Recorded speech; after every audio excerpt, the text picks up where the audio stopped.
Welcome to You Are Medicine. I'm your host, Thuy and today we are talking about the Chinese Zodiac.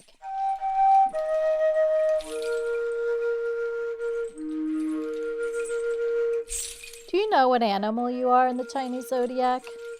Many people have a rudimentary knowledge of their animal based on their birth year, and some people have learned a little bit about the characteristics of their animal from various sources, perhaps even from the paper placemats at the local Chinese restaurants while waiting for your food to arrive. You may have regarded it as silly or too simple.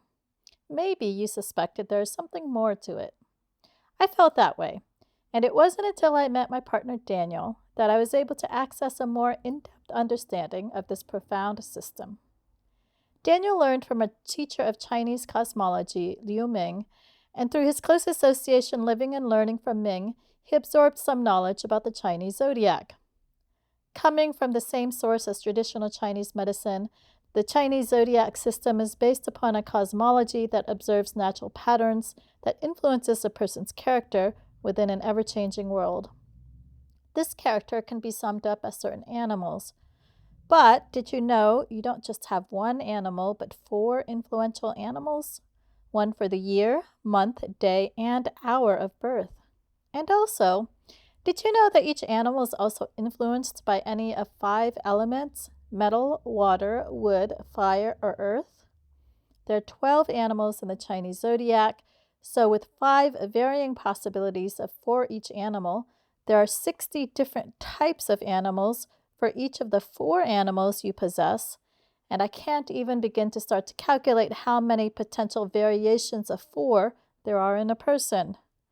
So as you might begin to see, the system is more than simple. In this podcast, we set out to give you a peek into how understanding your animals can help you better understand yourself and others. I wanted to be able to give every listener something to understand about their specific animal, so I had the ambition to interview 12 different zodiac animals of a person's birth year, and through discussion, hope to offer insight into the animals through the animals themselves. When I had the idea to try to interview 12 different animals, it did feel a bit overwhelming, so I enlisted the help of Daniel to conduct the interviews with me, and to make matters even more manageable, I decided to start at home with my kids and their dad. As I surveyed the animals in our home, I realized that our house was full of oxes. Do you remember what an ox is, Max? No. I think that oxes are very strong. Oh, yeah. For sure. Very determined. Very simple. Yeah, not complicated. Dependable. Reliable in their forward motion. Yeah, one thing about the ox is I don't feel like inherently they're ambitious. They just do a thing for a thing, you know? And they do whatever works. Once a pattern is established, you just keep doing that pattern. Yeah. Once it works, you just keep doing it. There's no reason to change it. Why change it? If it works, it works. So in that sense, there's a stubbornness. Because if they've decided on something, then it's very hard to convince them to change or do otherwise. Well, that's because it works, right, Max? Why would you change it? For sure. There's no reason. Can you verify what you're suggesting will actually work? No. So, okay. Without prima facie proof that what you're telling me to do works, why would I do it? That's what I say. That's what the ox says. No, Both my son Max and his dad, who was just commiserating with him, are born in ox year. But because of the different years, their oxes are very different elements. So what element oxes are they? So Max is an earth ox, and then Matt is a metal ox. Each animal has its own native element. Like the rooster's native element is metal, and so the metal rooster is the most like roostery rooster. But yeah, it is that idea of an earth ox does kind of feel. So Max. Already there's a stability in the ox. And so Max being an earth ox, you're like even more stable in what works. So now that you've heard all that, did you feel like an ox? Yeah. I think like the if it works, it works. That's Yeah. good. It sounds good. Mm-hmm. Yeah. Yeah. How about the being strong? Well, of course. That's like the most relatable out of all. Uh-huh. Okay, how about the stubborn? Yeah, I guess. Okay, what are Max's other animals? The rat, the fire rooster, and then the metal pig. So the metal pig is that's the next strongest. So I'm a pig. I have 2 pigs. You just have the 1 pig. The pig is all about all the things that taste good, feel good, you know. It has to be comfortable and sensory. You know how whenever you get up on the couch, you just put your feet up on somebody? Yeah. Always looking for sensory perception, sensory connection. This is what the pig feeds off of.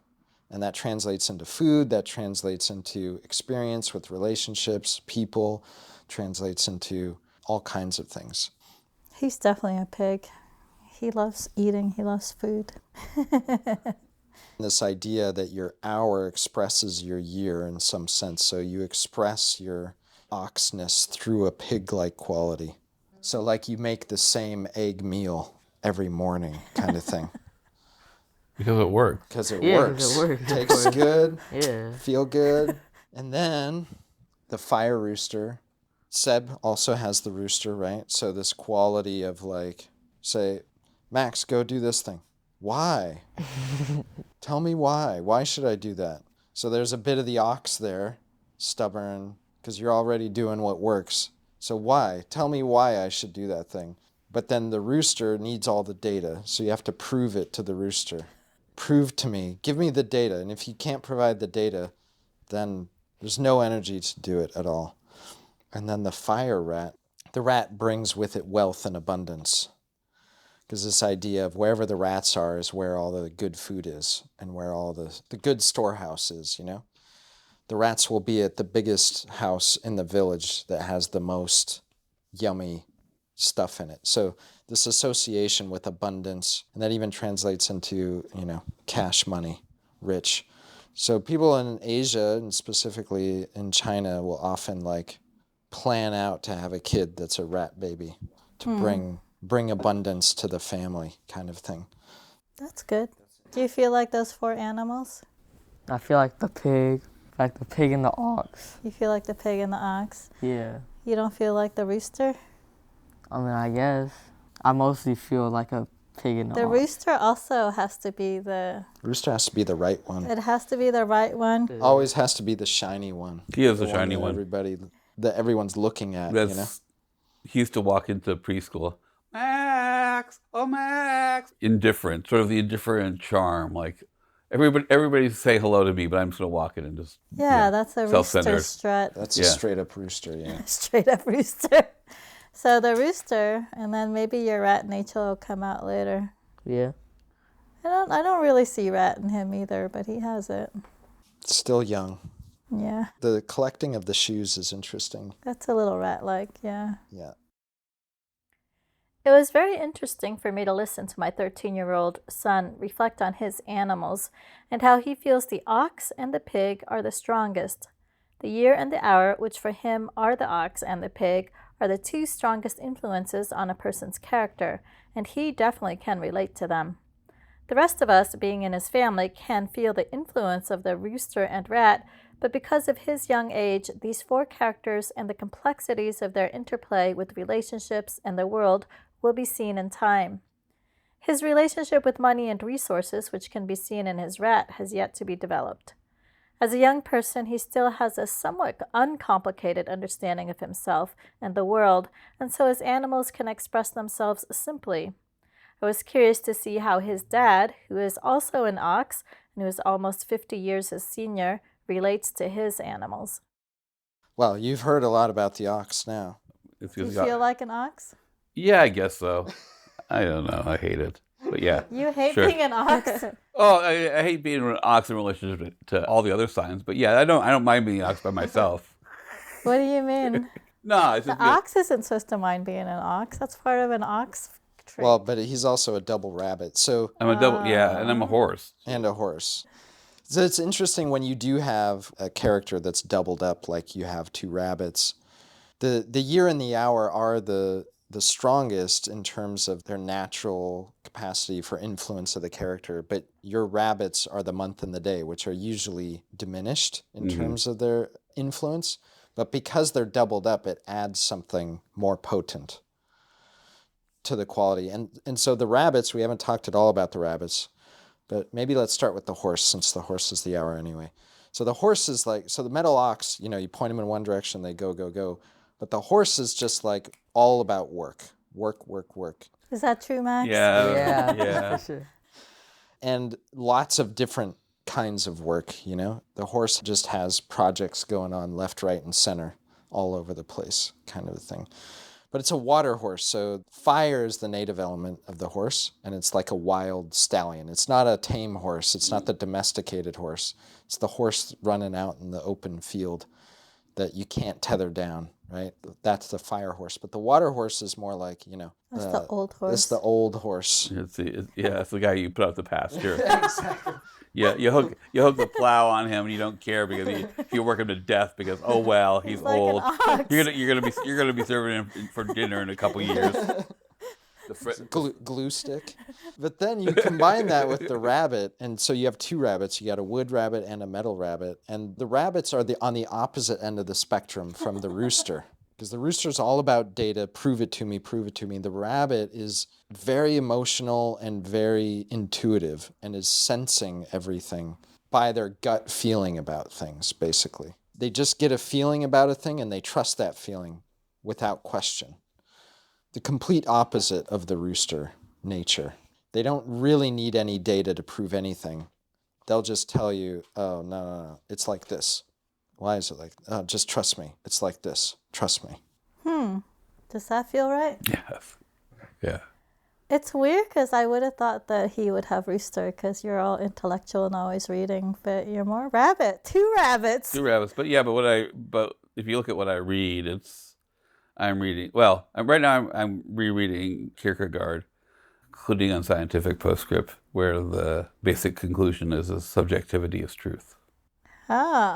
Which is the opposite of the rooster. Yeah. But it's not. But it says, well, all truth is subjective, which is not what Kierkegaard said. Subjectivity is the truth.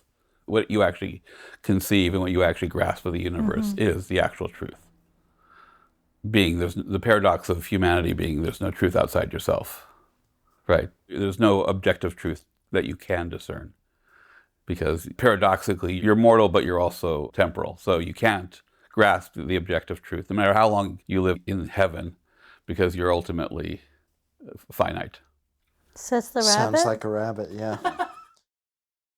Understanding Matt's rabbits and listening to Matt talk about Kierkegaard and subjectivity as truth gave me insight into him that I hadn't had before.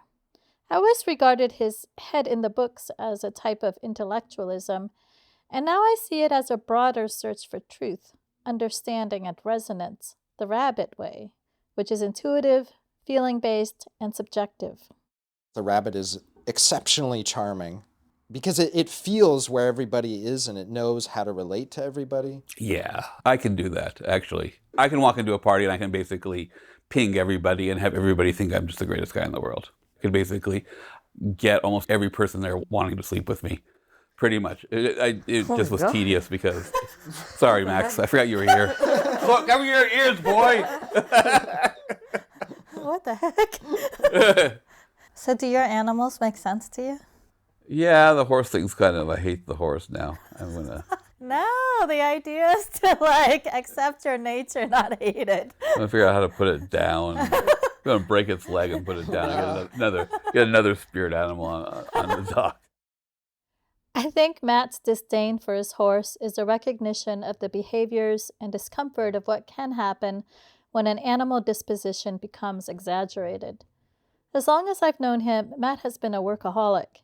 He can't not work. He doesn't know how to turn it off. I don't like being unemployed. I once manipulated a situation to where I could be unemployed, and I lasted a month. What did you do during that month? I don't remember. That's the thing. I don't really remember what I did during that month. Right. Yeah. I can tell you what I did before that month, and I can tell you what I did after that month, but I can't tell you what I did during that month. It was completely unmemorable. That's very... Horse socks? Yeah, right? your energy almost has to be engaged in a forward momentum and Yeah. then just getting lots of things done. Yeah. Yeah. This is, of course, just part of the nature of being a horse. But a horse out of balance is not just very productive, but beyond that, doesn't know how to stop working, and that can lead to problems. I was married to Matt for 14 years, and we have 3 beautiful children together. And one of our issues was this working thing. I would rally for vacations, camping trips, any kind of downtime, and it was like pulling teeth. When we did get some downtime, Matt didn't seem to particularly enjoy it, and that was one of the things that put a strain on our relationship. Had I known this was just part of his nature as a horse, perhaps, I would have had more understanding and less resentment. That doesn't mean there isn't something to work on. So, what causes an animal to become exaggerated and imbalanced? We went on to talk about this.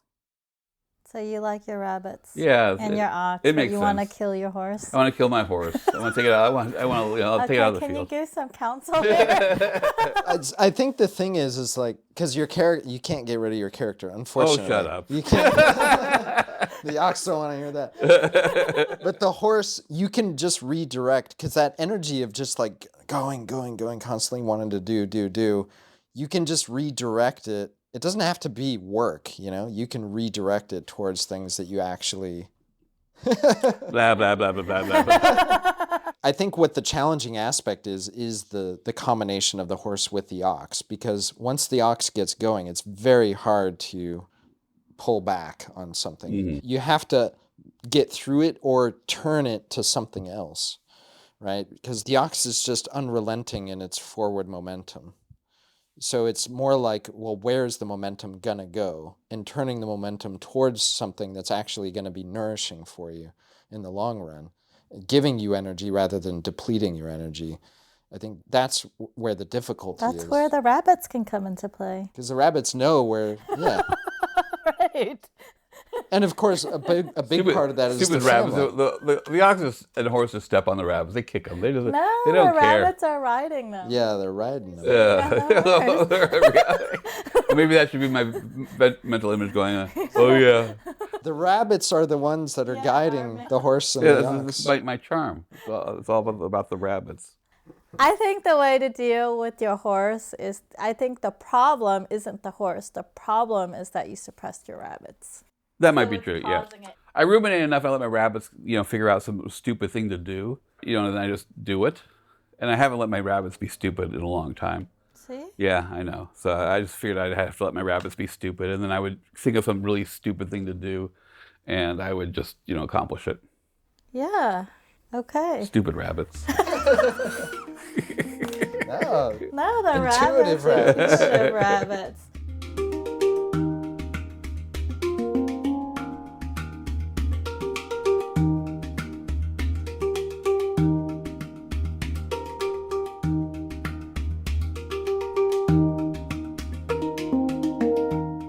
Matt went on to tell stories about when, against all odds, he completely changed his life intuitively, moving states, starting a new career, just on a whim or some intuition that he had. And every time he's done that, things worked out marvelously. One of his stories involved our wedding day when he decided he wanted the wedding to be in the middle of December, and I didn't want it to be that cold, and he insisted that it would be fine. Against all odds, there was one of the warmest winter days recorded, a beautiful evening breeze in the 70s. What might have been different had I understood his animals, and I encouraged him to continue to listen to those rabbits, and also understood and appreciated the work nature of the ox and horse. This isn't to simplify things, because of course there are all kinds of issues, but any system that offers more understanding and appreciation can only be helpful to healing. Our firstborn, Sebastian, was also part of this conversation. Seb was born in the year of the goat, but also has the strong influence of the ox hour. Why do I have to talk about an oxes? You're partly ox. Yeah, but I'm also partly goat. We'll get around to the goat. The hour animal influences how the year animal shows up. You know what I mean? So an ox goat is very different from a rabbit goat, let's say. So that ox energy is influencing how your goat shows up. Okay. Seb, you are a water goat. What's a water goat? A goat, in general, of all the 12 animals, the goat is the first one that brings up this idea of fairness and equality, justice. Everything needs to be equal for everybody, you know? Injustice draws their attention, draws their energy, and they want to get involved. It's almost like they don't have a choice, actually. This is the nature of a character in Chinese astrology. It's like they have to engage in this way. You're a water goat. What does that mean? Water is the quality of been there, done that. And it kind of is everything. It's the deepest, darkest part of the ocean where everything goes. Everything filters down to the bottom. Everything is there, and yet you can't see anything. You don't know what's there, actually. So think about that in relationship then to the goat. So it's like an old wise goat or something like this. It's a goat that's been around the block. It's a goat that kind of knows how this game is going to go already. You have all this energy to engage in the world, to try to help and make everything just and fair and equal for everybody, but you already know the outcome of it in a way. And then you have a metal rooster, a metal tiger, and the fire ox. The fire ox is the hour, so in some ways, the ox is how you express your goatness with these added rooster and tiger elements of qi. So the goat and the ox share this quality of stubborn is the word that comes to mind, but it's this kind of forward momentum regardless of what's in its way. Determination. Yeah, the goat is determined. The ox is kind of indifferent. It's not really determined based on an ideology. Its energy is moving in one direction, and it just does that. That's how its energy naturally shows up, to just keep Plowing the fields. keep going. Exactly.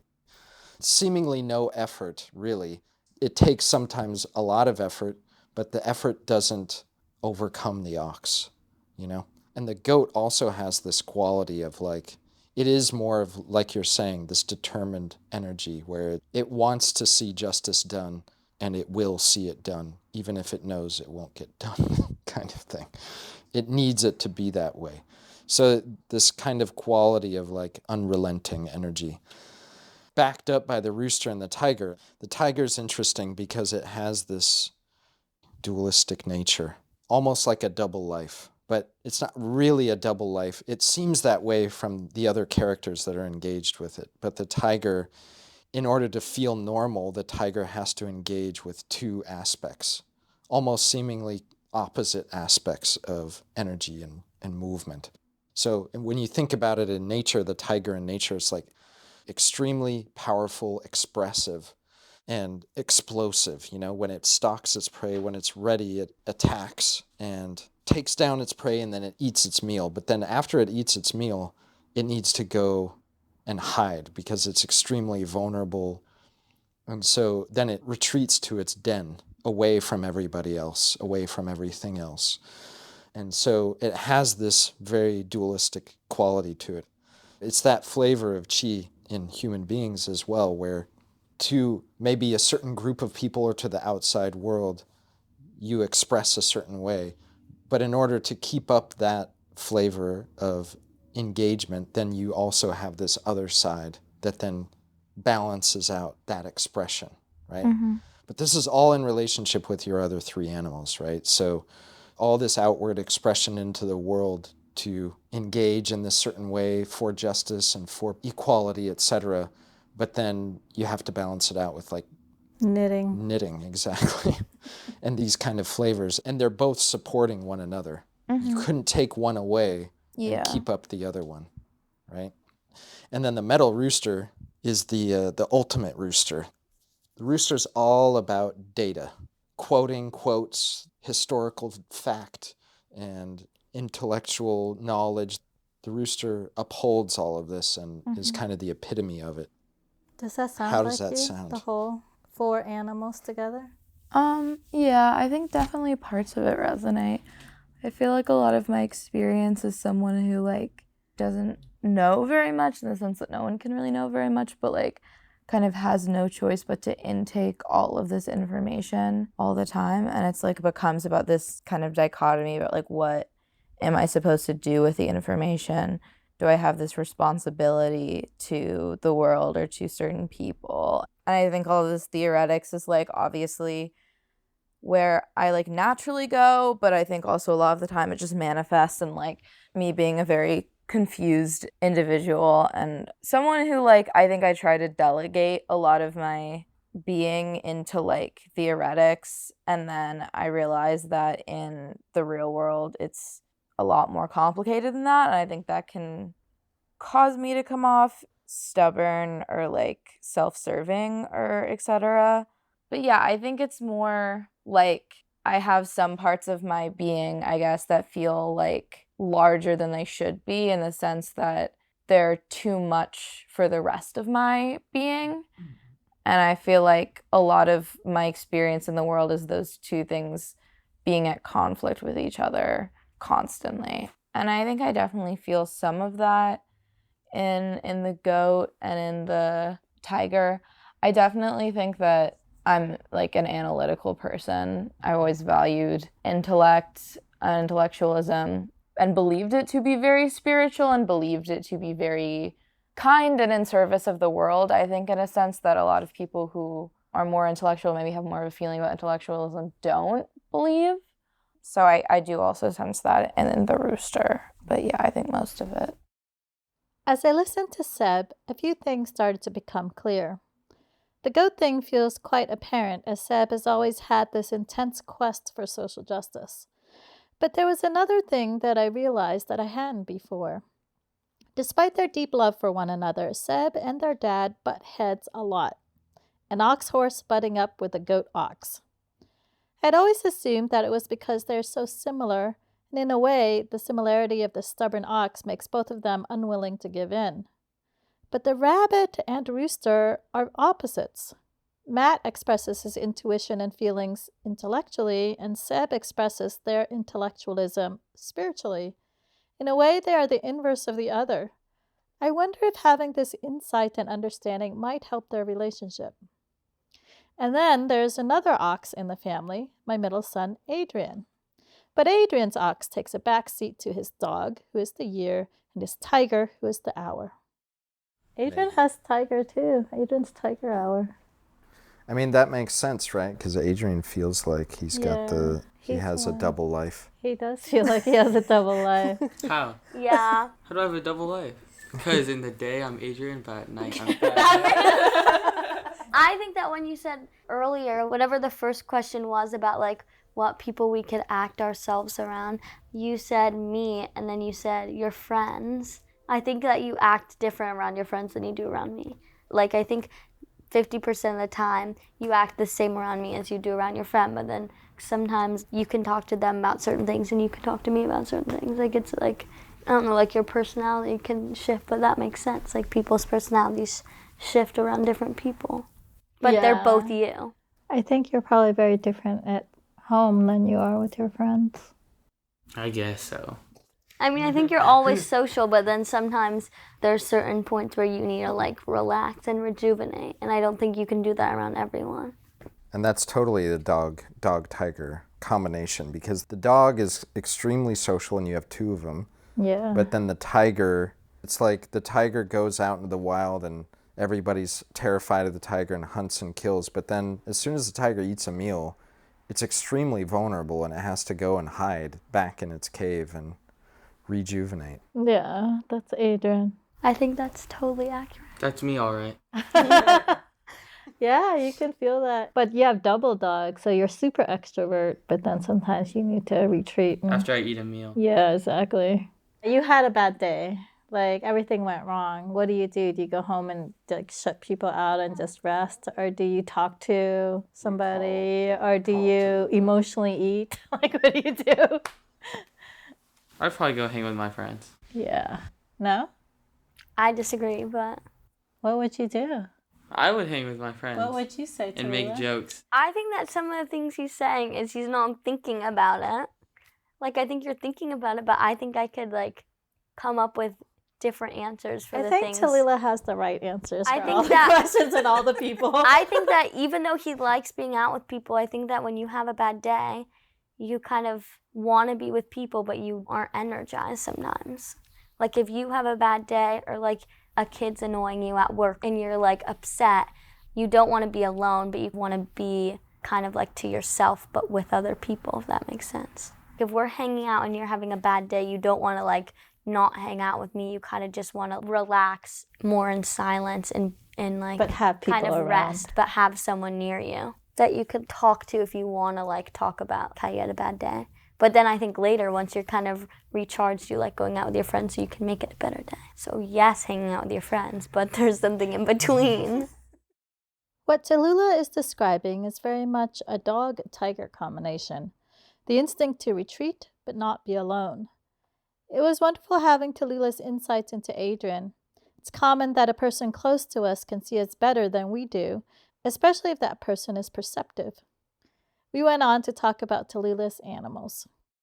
So you're a fire pig, earth horse hour, and then water tiger month and a earth monkey day. So one of the things about the pig, because the pig kind of gravitates towards all the sensory things, like even if it's an unsavory sensory experience, they'll just keep continuing engaging in it, and they don't really know when to cut it off. When they've gone over the hill, they can't gauge it, and they just keep going and going and going.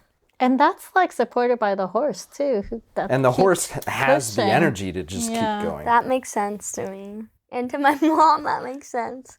Wow. Because the other 11 animals don't really have that issue, but the pig can't really tell when they've gone past their capacity, right? That's really... That's like the most accurate thing you said, yeah. She came home. This is when she wanted to move schools. She came home, never seen her like this, took the biggest blanket out of the closet, rolled in a cocoon. Like a pig in the blanket. Face down. At like 4 p.m. Slept for 2 hours on my floor. I was like, are you okay? What happened? And she just woke up. She's like, I am emotionally and physically drained. I can't. Those were her words. Like it was just lights out like that. It was really fascinating. So when you said that, it makes really perfect sense because we even had no indication really. You know, it's just Oh, so Like- you like didn't we even knew, but not really. not like no. that. Like when I Yeah, stop yeah. things, like I don't mention it before. It's like all of a sudden. Like my parents were so confused why I quit Are gymnastics. you even aware of it yourself until it happens? I'm aware of it, but I don't want to acknowledge it because I like want to continue, but it's like I like can't. Like physically. Yeah. It'll go until it can't go anymore. So then like one Literally. day I'll just like I didn't even know I was gonna tell my parents I quit gymnastics. I was just sitting there and I said it and I was like, okay, I guess I'm gonna quit. We're like, what? And Andy's like, are you okay? Are the coaches abusive? Did you fall? Are you okay? Did you hit your head? Like, you know, and she's like, I'm done. The joy is gone. And I'm like, if the joy is gone, the joy is gone. Like, time to quit. Her body was like like done. So that makes sense. So good. So accurate. You're lucky you don't have an ox in you, because if you did, you'd still be doing You it. still be doing gymnastics.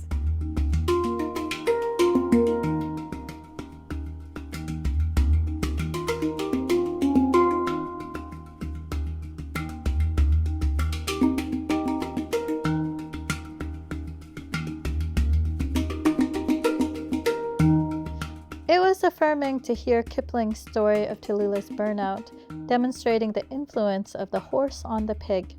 Kipling's animals tell a different story. So the rooster, so again, just keep in mind, these are generalizations. It is an exact science in a sense, but the thing to really understand is we live in a world of cycles, right?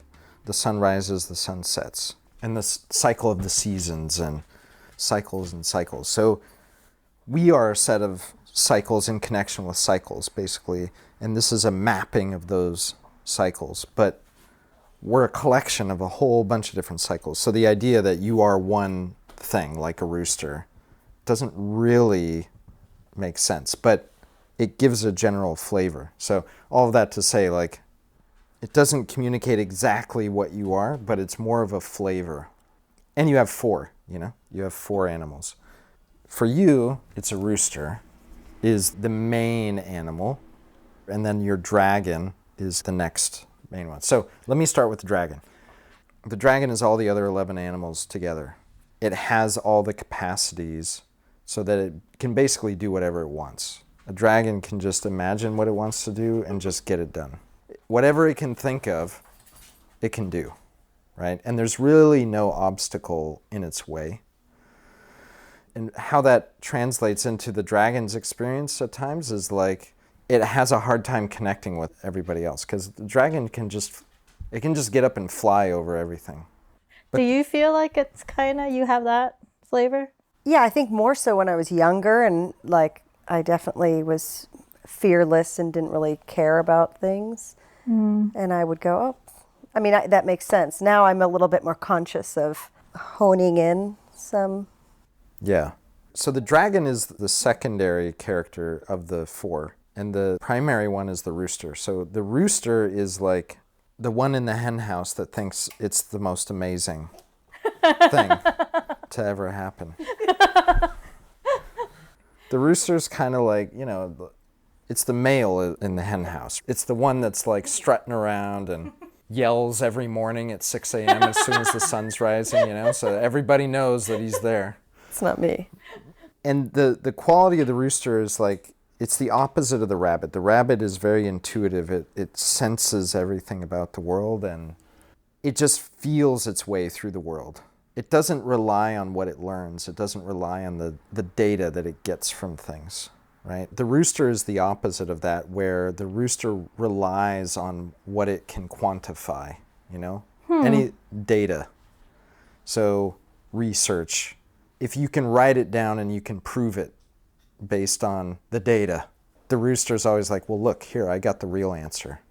Here it is. But you give that to a rabbit and the rabbit's like, that means nothing.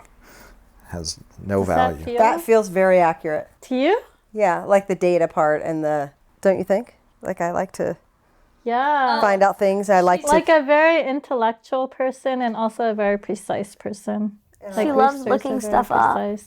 Getting information and then being right. And being right. Yeah. The rooster. I like to be right.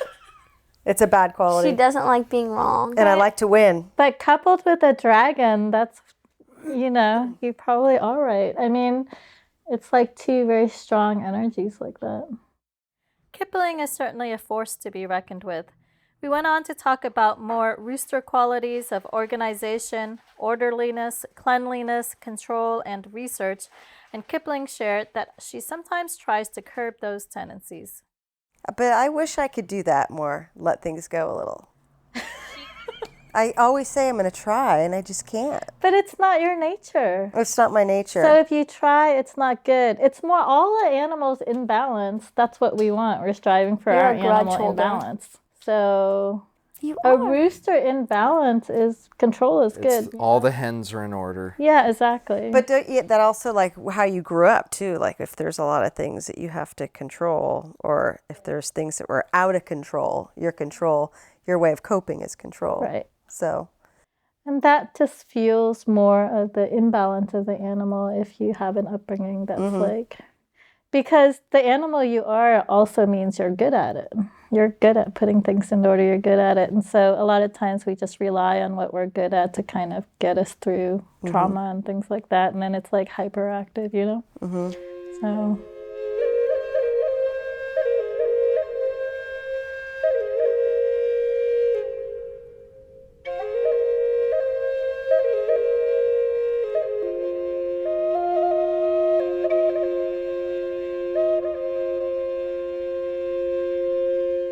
I find that talking to people about their animals can bring up a lot of things.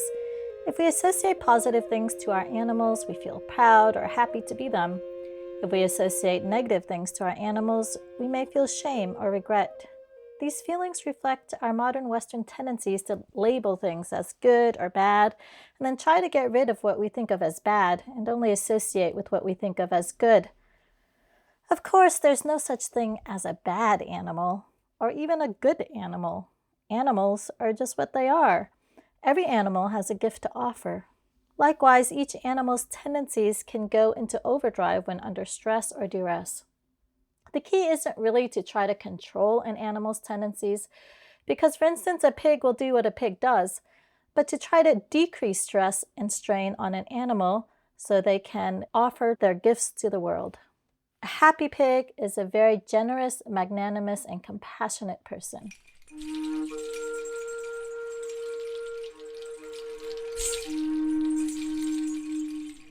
In the divine theater of our universe, every living thing that exists is essential and necessary to the functioning and beauty of the whole. And to understand each animal in this way can help us develop a curiosity and appreciation of their roles and characters, and can then help us love and appreciate those aspects of ourselves. In the time that I've gotten to spend with my family and Tallulah and Kipling, I got to understand and appreciate them even more. This might be surprising that I've gained such insight into people that I've known all my life, but it's with people closest to us that can be the most difficult or trickiest for us to see anew. And I'm so grateful to get to know my son's wonderful girlfriend and her mom better. If you haven't heard your animal discussed yet and are curious to hear more, join us in part 2 of Chinese Astrology, the 12 Zodiac Animals, as I talk with my patients about their animals and help them to appreciate and understand more about themselves. Thank you for listening to You Are Medicine.